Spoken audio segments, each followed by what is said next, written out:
Hello students, आज हम करेंगे किरचॉफ्स लॉ से रिलेटेड न्यूमेरिकल्स आपके। ठीक है, तो अलग अलग टाइप के न्यूमेरिकल्स देखेंगे। तो पहला न्यूमेरिकल कुछ ये है कि आपको इस क्वेश्चन में हर 8 ओम का जो रेजिस्टेंस है ना, इसमें आपकी करंट कितनी पास हो रही है ये फाइंड आउट करना है किरचॉफ्स लॉ के यूज़ से।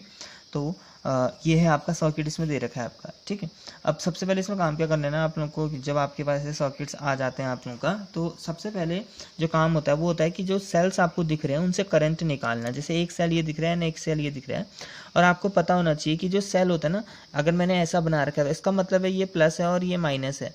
ठीक है, बड़ा वाला प्लस एंड छोटा वाला, और जो करंट निकलती है ना वो बड़ी वाली प्लेट मतलब प्लस प्लेट से निकलती है ना आपका। तो मैं प्लस प्लेट से करंट निकाल दूंगा ये। अब कितनी करंट निकली मुझे नहीं पता, तो मैं इसको कह देता हूँ I1 करंट। ठीक है, तो I1 करंट आपकी निकली है। अब ये भी याद रखना, अगर यहाँ से अगर 2 एम्पियर करंट निकल रही है तो इसके अंदर भी आपकी 2 एम्पियर ही आ रही होगी, तभी पूरे सर्किट में आपका 2 एम्पियर होगी ना आप लोगों का। तो अगर I1 करंट यहाँ से गई है तो इसका मतलब है कि इधर पर से जो अंदर को आई है वो भी कितनी है आपकी I1। इसका मतलब है इस यहाँ से लेकर इस पूरे ब्रांच में कितनी करंट है आपकी I1 है। अब आया दूसरे सेल की बारी। तो दूसरे सेल में यहाँ पर से हम मान लेते हैं कि दूसरे वाले सेल के प्लस वाले टर्मिनल से जो निकला है वो है आपका I2 करंट। ठीक है, तो आएगा भी कितना उसमें I2 ही आएगा आपका। नाउ बीच वाले में मैं मान लेता हूँ अभी के लिए आपका कितनी करंट है, इसमें I3 करंट है आपका। ठीक हो गया, तो अब सीधे ही एट पॉइंट डी में आते हैं। अब सीधे किरचॉफ्स लॉ लगाते हैं एट पॉइंट डी। अगर आप डी पॉइंट में देखो तो डी पॉइंट में देखना ऊपर से भी करंट आ रही है, ये है ना डी पॉइंट, ये वाला पॉइंट ये। तो इस पॉइंट में देखो ऊपर से भी करंट आ रही है, नीचे से भी करंट आ रही है, और I3 इधर को जा रही है। इसका मतलब है आप लोगों का कि हमें पता है किरचॉफ का पहला रूल होता है कि टोटल आने वाली करंट इक्वल टू जाने वाली करंट है। इसका मतलब हो जाएगी कि जो I3 होगा वो क्या होगा, वो होगा I1 प्लस I2 होगा। ठीक हो गया, इसको इक्वेशन नंबर 1 बोल देता हूँ। नाउ अब आएंगे हम किरचॉफ्स का सेकंड रूल लगाएंगे। तो पहला रूल यहाँ पर लगा दिया। वैसे ये सीधे भी कर सकते हो आप, I3 ना लिख के सीधे I1 प्लस I2 भी कर सकते हो, क्योंकि ऊपर से I1 करंट आई है, नीचे से I2 करंट आई है, तो ऑफकोर्स बीच में से I1 प्लस I2 ही निकलेगी आपका ना। तो नाउ अब सबसे पहले ऊपर वाले लूप में आते हैं आप लोग का किरचॉफ्स का। तो इन लूप, ठीक है, लूप में आते हैं। अब लूप का नाम हम होता क्या है, सेकंड रूल क्या होता है आपका, वो बोलता है कि जितने भी आपका किसी क्लोज्ड लूप में जितने भी आप लोगों का वो लगे हैं, डिवाइसेस लगी हैं, उनके वहाँ पर जो पोटेंशियल डिफरेंस होता है उसका एडिशन हमेशा जीरो होता है। मतलब टोटल पोटेंशियल डिफरेंस होता है वो कितना होता है आपका, जीरो। तो हमको सबका पोटेंशियल डिफरेंस देखना है आपका। अब मेजर किस वे में कर रहा हूँ वो देखना है आपका। ठीक है, तो मैं ये वाले रास्ते में नाप रहा हूँ, ADCBA ऐसे नाप रहा हूँ मैं ऐसे मेज़र करने वाला हूँ। ठीक है, मतलब मैं करंट की डायरेक्शन में ही मेज़र कर रहा हूँ। ठीक है, तो जब भी करंट की डायरेक्शन में मेज़र करते हैं तो ये जो 8 ओम का जो रेजिस्टेंस है इसमें करंट कितनी है, 8I3 करंट इसमें है। अब ये प्लस में जाएगा या माइनस में वो देखना है, क्योंकि मैं अभी मेजरमेंट करंट की डायरेक्शन में ही कर रहा हूँ, ऐसे ही मैं मेजरमेंट कर रहा हूँ। और करंट की डायरेक्शन में हमेशा पोटेंशियल डिफरेंस नेगेटिव होता है, ये याद रखना है आपका। क्योंकि आपकी जो करंट की डायरेक्शन होती है ना वो हायर पोटेंशियल से लोअर पोटेंशियल होती है। जैसे ये 5 वोल्ट होगा तो ये 2 वोल्ट, तब आपकी करंट यहाँ को उधर को जाएगी। अब डिफरेंस कितना आया फिर, 2 - 5, फाइनल तो ये है और इनिशियल ये है ना, तो 2 - 5 मतलब -3। तो इसका मतलब होता है कि आपका करंट की डायरेक्शन में जब भी हम चलते हैं तो पोटेंशियल डिफरेंस हमेशा नेगेटिव ही आता है आपका। ठीक है, तो ये हो गया। ठीक है, नाउ अब इसके यहाँ पर इसमें करंट कितनी है आपका, 2 ओम का रेजिस्टेंस है, करंट I1 है, और इसमें भी करंट की डायरेक्शन ऐसी है और हम मेजर भी ऐसे ही कर रहे हैं करंट की डायरेक्शन में ही, तो ये भी हो जाएगा आपका नेगेटिव। वाइल जो थर्ड वाली चीज़ है ये नेगेटिव प्लेट है, ये पॉजिटिव प्लेट है। ठीक है, अगर मैं करंट की डायरेक्शन में देखूं तो पहले नेगेटिव फिर देन पॉजिटिव, मतलब छोटे से बड़ा पोटेंशियल में पहुंच गया, तो इसका मतलब है ये प्लस होगा आपका। तो +4 = 0, कोई दिक्कत नहीं होनी चाहिए आप लोग का। नाउ अगर मैं इस इक्वेशन को अच्छे से लिखूँ तो ये बन जाएगा 8I3 + 2I1 = 4। नाउ I3 की वैल्यू को प्लेस कर देना, तो ये हो जाएगा 8I1 + I2 + 2I1 = 4। मतलब ये ओवरऑल हो जाएगा आपके पास 10I1 + 8I2 = 4। अगर आप 2 से डिवाइड कर दो तो इक्वेशन नंबर 2। अब आते हैं एक और लूप में आपका। ठीक है, तो नीचे वाले लूप में आते हैं। अब ये देखना है कि हम कैसे मेज़र करने वाले हैं। तो करंट की डायरेक्शन ऐसी है, तो मैं अभी मेज़र भी ऐसे ही कर देता हूँ और नाम भी देता हूँ। चलो नाम देता हूँ फिर इन लूप EDCFE, ठीक है। इसमें सबसे पहले 4 ओम का रेजिस्टेंस है। अब 4 ओम में करंट कितनी है आपकी, I2 है, और करंट की डायरेक्शन में ही मेजरमेंट चल रहा है तो नेगेटिव हो जाएगा। फिर है आपके पास 8 ओम का रेजिस्टेंस जिसमें करंट है I3 और हम करंट की डायरेक्शन में मेजर कर रहे हैं तो ये भी आपका नेगेटिव हो जाएगा। नाउ तीसरा रेजिस्टेंस है 1 ओम का, इसमें करंट है आपकी I2 तो मतलब -I2 हो जाएगा, ठीक है। ऐसे ही ये वाला जो है इसमें करंट हमारी ऐसे मेजर कर रहे हैं हम लोग, ऐसे जा रही है, मतलब छोटे से बड़े की तरफ जा रही है, तो ये हो जाएगा +6 = 0। तो ये बन जाएगा आपके पास 4I2 + 8I3 + I2 = 6। अगर मैं I3 की वैल्यू प्लेस कर दूंगा तो बन जाएगा 8I1 + 8I2, ठीक है। क्योंकि I3 = I1 + I2, तो यहाँ पर I1 + I2 रखोगे तो 8 से दोनों मल्टीप्लाई होंगे तो कुछ इतना ही आपके पास आपका आएगा। नाउ अगर मैं प्लस करूँ तो ओवरऑल कितने I1s, तो ओवरऑल आपके 8I1 एंड कितने I2, 4 और 8 एंड एक और ये है आपका, तो 9 13 13I2 = 6, इक्वेशन नंबर 2। अब इक्वेशन 1 एंड 2 को सॉल्व करके हमारा आंसर आपके पास आएगा। तो इक्वेशन 2 मल्टीप्लाई बाई 8 कर देता हूँ एंड इक्वेशन 3 मल्टीप्लाई बाई 5, ठीक हो गया। तो क्या बन जाएगा, अगर मैं इक्वेशन 2 को 8 से मल्टीप्लाई कर दूंगा तो ये हो जाएगा 40I1 + 32I2 = और यहाँ बन जाएगा 5 से मल्टीप्लाई करके 40I1 + 65I2 = 30। ये नेगेटिव हुआ, ये नेगेटिव हुआ एंड ये भी नेगेटिव, तो ये तो कट गया। यहाँ पर से 65 में से 32 घटाओगे तो ये आएगा आपके पास 33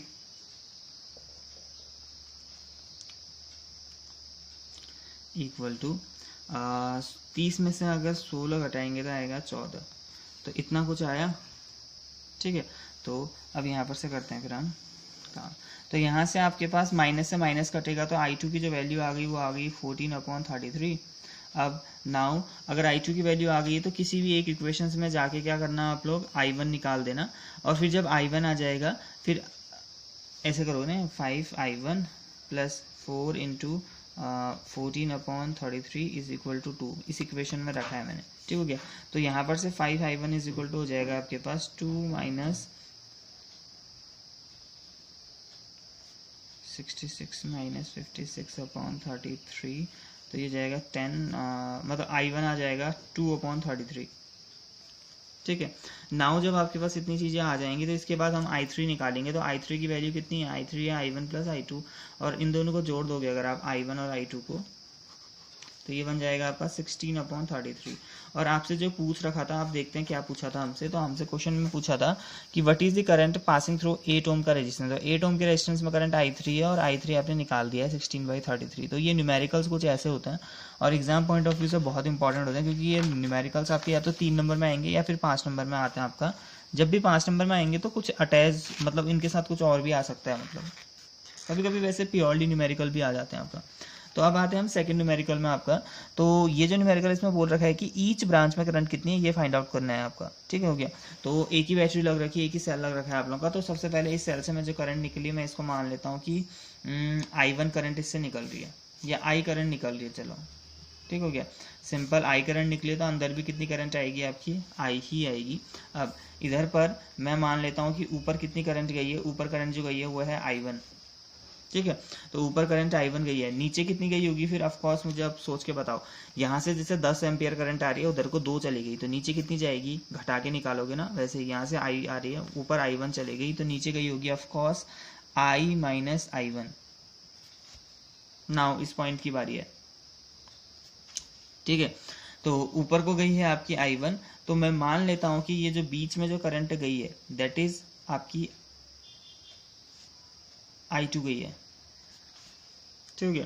तो थोड़ी देर के लिए मैं मान लेता हूँ कि बीच में जो करंट गई है कितनी गई है, I2। तो इस वाली ब्रांच में कितनी करंट गई होगी, इस वाली ब्रांच में गई होगी आपकी I1 - I2, क्योंकि इधर से I1 आ रही है, इधर को I2 चली गई, तो बची भी जो भी करंट होगी वो इस ब्रांच में जाएगी, ठीक है। नाउ इस पॉइंट में आते हैं। अगर इस पॉइंट को आप खास करके देखो तो इधर से करंट आ रही है I माइनस I1 और ऊपर से करंट आ रही है I2, तो ये यहाँ को कितनी जाएगी, यहाँ को जाएगी I minus I1 plus I2, ठीक है।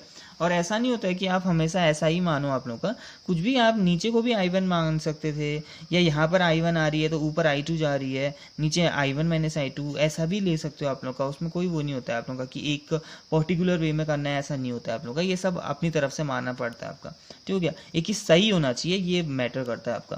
नाउ देखो ऊपर से करंट आ रही है I1 माइनस I2, नीचे से आ रही है I minus I1 plus I2, तो यहाँ कितनी जाएगी, यहाँ आई ही जाएगी। देखना इन दोनों को अगर आप ऐड करोगे ना तो देखना आई ही आएगा, I1 माइनस I1 कट जाएगा, माइनस I2 प्लस I2 ये भी कट जाएगा, तो बचेगा बस I, ठीक हो गया।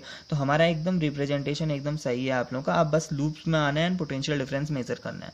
और एक और चीज़ है, क्योंकि इसमें देखना आपकी ओवरऑल 3 वैल्यूज़ दिख रही हैं, एक I है, एक I1 है और एक I2 है, तो 3 वैल्यूज आपको दिखाई दे रही है, तो इसका मतलब है कि जब हम इसको सॉल्व करेंगे, 3 वेरिएबल्स दिख रहे हैं ना आपका, तो इसका मतलब है जब भी हम इसको सॉल्व करेंगे तो उसमें भी आपके कितने आएंगे, आपके 3 ही इक्वेशंस आपकी आएंगी। तो सबसे पहले लूप में आता हूँ मैं, इस वाले लूप में ऐसे मेजर करने वाला हूँ, ठीक है। इन लूप ABDA मेजरमेंट में ऐसे करने वाला हूँ, ठीक है। और जब मैं ऐसे मेजरमेंट करूंगा तो ये करंट की डायरेक्शन में है, ये भी करंट की डायरेक्शन में मेजर करने वाला हूँ, ये वाली करंट ऐसे जा रही है लेकिन मैं मेजर ऐसे कर रहा हूँ, इसका मतलब है कि ये ऑपोजिट है, ठीक है। इतना आपको पता होना चाहिए। तो यहाँ पर से सबसे पहले 10 ओम में करंट कितनी है आपकी I1, ठीक है, ये माइनस में होगा क्योंकि करंट की डायरेक्शन में मेजरमेंट कर रहा हूँ। फिर आया ये हो गया आपके पास 5I2, ये भी करंट की डायरेक्शन में तो माइनस। तीसरा वाला है आपके पास 5I माइनस I1, ये करंट की अपोजिट डायरेक्शन में तो प्लस, इज इक्वल टू 0, ठीक है। मल्टीप्लाई कर दोगे अंदर तो ये बन जाएगा आप इक्वल टू 0, चलो ये बन जाएगा -10I1 minus 5I2 plus 5I minus 5I1, ठीक है। तो ये ओवरऑल बन जाएगा 5I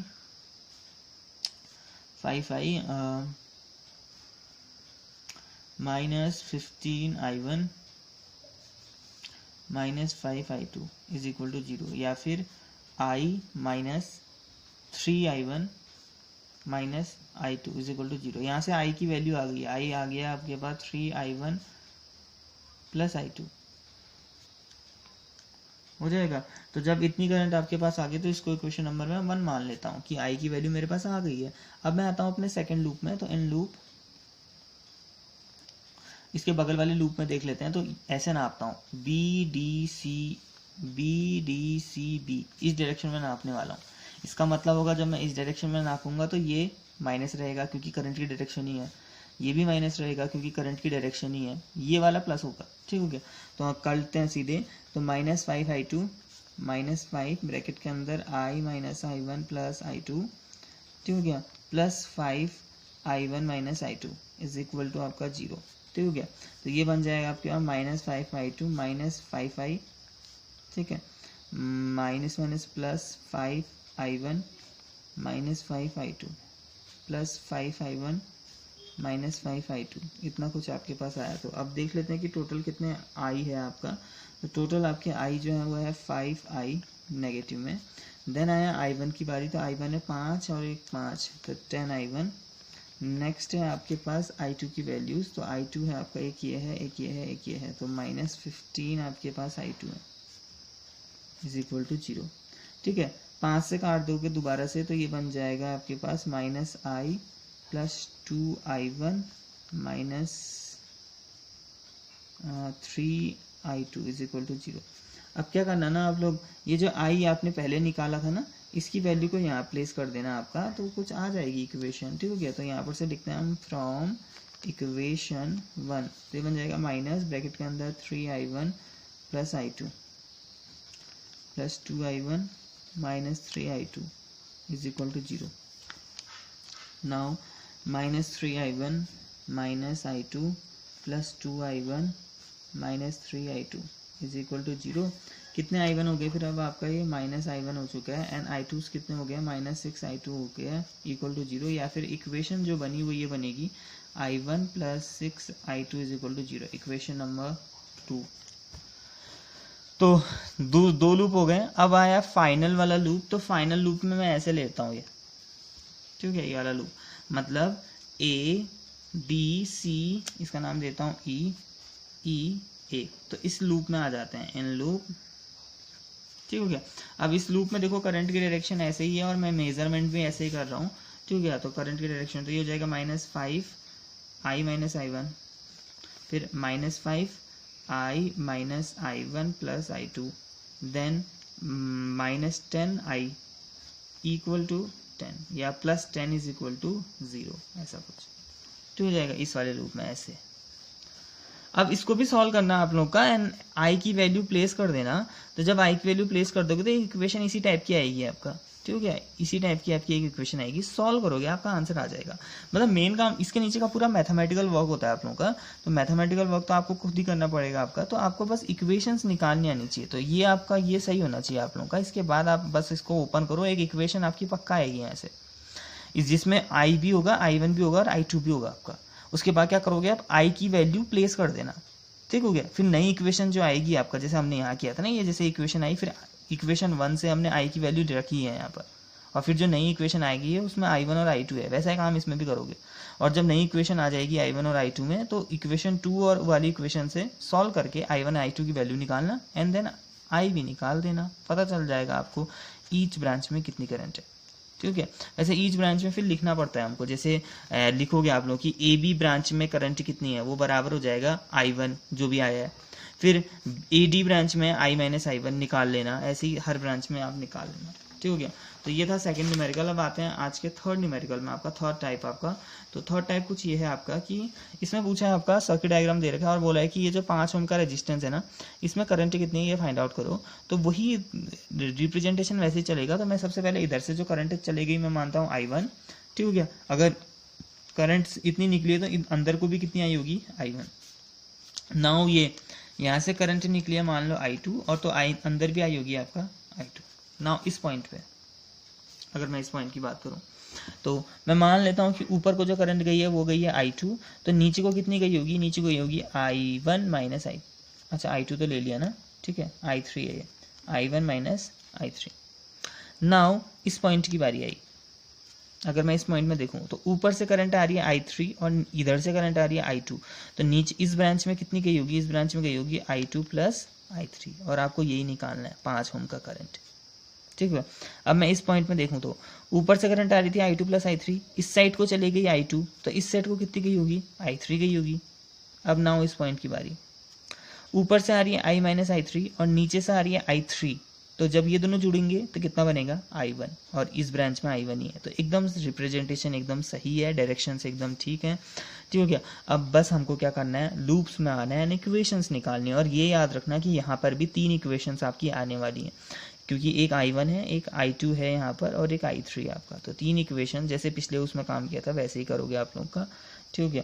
तो इसके आंसर मुझे बता देना आप लोग का। तो पहले ऐसे लूप में आना, जैसे ABFE में करंट की डायरेक्शन में मेजरमेंट कर रहे हैं हम, तो ये माइनस I1 माइनस इतना, फिर क्योंकि 1 ही है ना इनकी वैल्यू, तो इतना इज इक्वल टू 3 आ जाएगा, ऐसी कुछ एक इक्वेशन आएगी सॉल्व आउट करके। फिर इस लूप में आ जाना, इसमें भी करंट की डायरेक्शन में। फिर बीच वाले लूप में जब आओगे तो कोई भी एक डायरेक्शन नाप लेना, ऐसे कह लेना। चलो अब जब ऐसे नापोगे तो ये दोनों तो नेगेटिव होंगे और ये दोनों नहीं, ये तीनों नेगेटिव होंगे क्योंकि करंट की डायरेक्शन है ऐसी। वाइल ये वाला ऑपोजिट डायरेक्शन में, तो इसका प्लस में आ जाएगा पोटेंशियल डिफरेंस। तो 3 में आप करना, ठीक है, 3 इक्वेशन आना, तो आंसर कितना आ रहा है ये मुझे बताना, ठीक है। तो वीडियो पसंद आया तो like share and subscribe. Thank you.